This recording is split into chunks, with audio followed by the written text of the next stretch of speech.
Gormenghast. Chapter 3.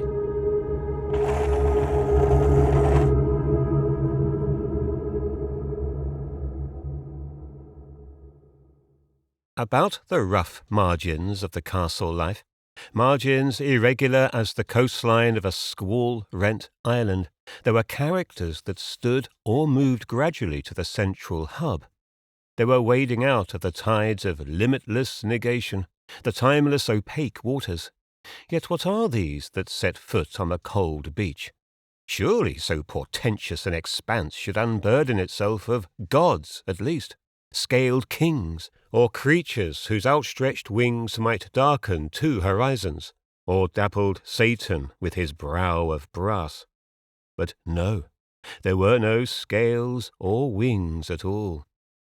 It was too dark to see them where they waded, although a blotch of shadows, too big for a single figure, augured the approach of that hoary band of professors through whose hands, for a while, Titus will have to wriggle.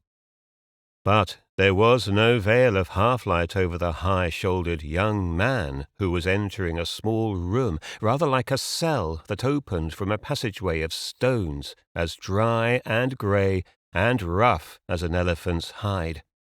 As he turned at the doorway to glance back along the corridor, the cold light shone on the high white lump of his brow. As soon as entered, he closed the door behind him and slid the bolt. Surrounded by the whiteness of the walls, he appeared, as he moved across the room, weirdly detached from the small world surrounding him. It was more like the shadow of a young man, a shadow with high shoulders that moved across whiteness, than an actual body moving in space. In the center of the room was a simple stone table. Upon it, and grouped roughly at its center, were a well-necked decanter of wine, a few sheaves of paper, a pen, a few books, a moth pinned to a cork, and half an apple.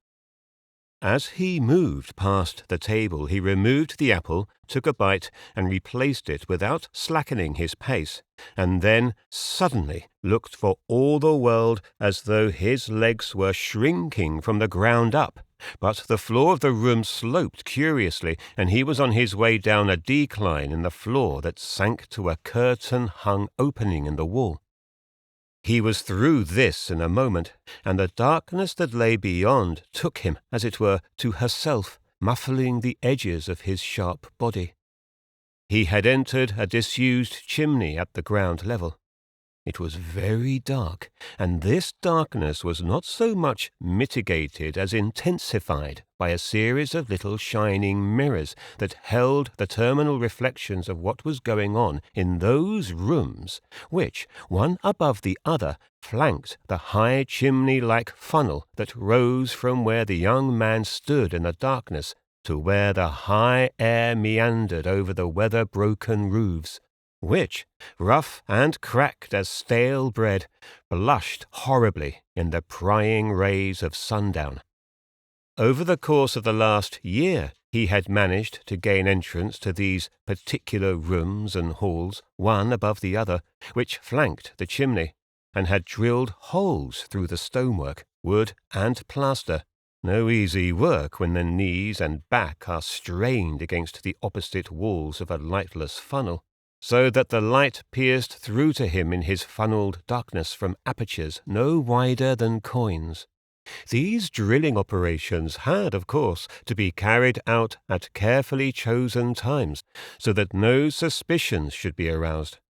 Moreover, the holes had as nearly as possible to be drilled at selected points, so as to coincide with whatever natural advantages the rooms might hold.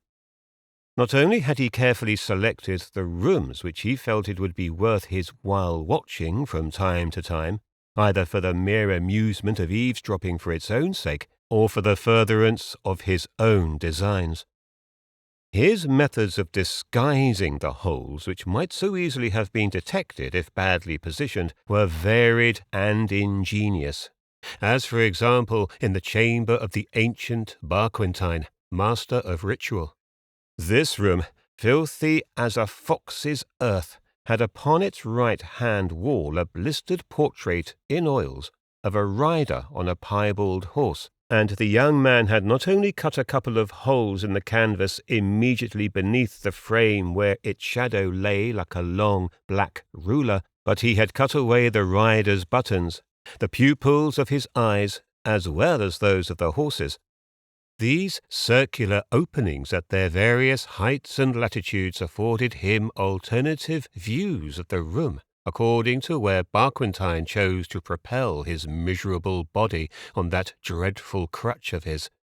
The horse's eye, the most frequently used of the apertures, offered a magnificent view of a mattress on the floor, on which Barquentine spent most of his leisure moments, knotting and re-knotting his beard, or sending up clouds of dust every time he raised and let fall his only leg, a withered one at that, in bouts of irritation.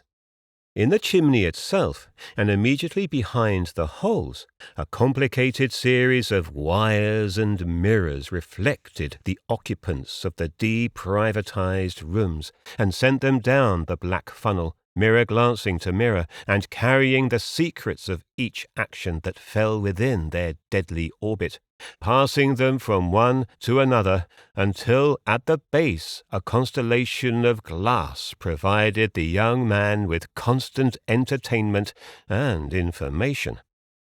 In the darkness he would turn his eyes, for instance, from Cragmire, the acrobat, who, crossing his apartment upon his hands, might frequently be seen tossing from the sole of one foot to the sole of the other a small pig in a green nightdress, would turn his eyes from this diversion to the next mirror,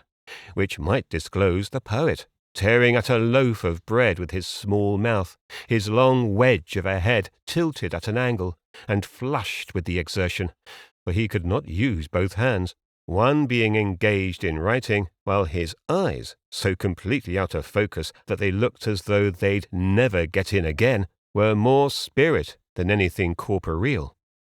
But from the young man's point of view, there were bigger fish than these, which were, with the exception of Barquentine, no more than the shrimps of Gormenghast, and he turned to mirrors more deadly, more thrilling, mirrors that reflected the daughter of the Groans herself, the strange, raven-haired Fuchsia, and her mother, the Countess, her shoulders thronged with birds.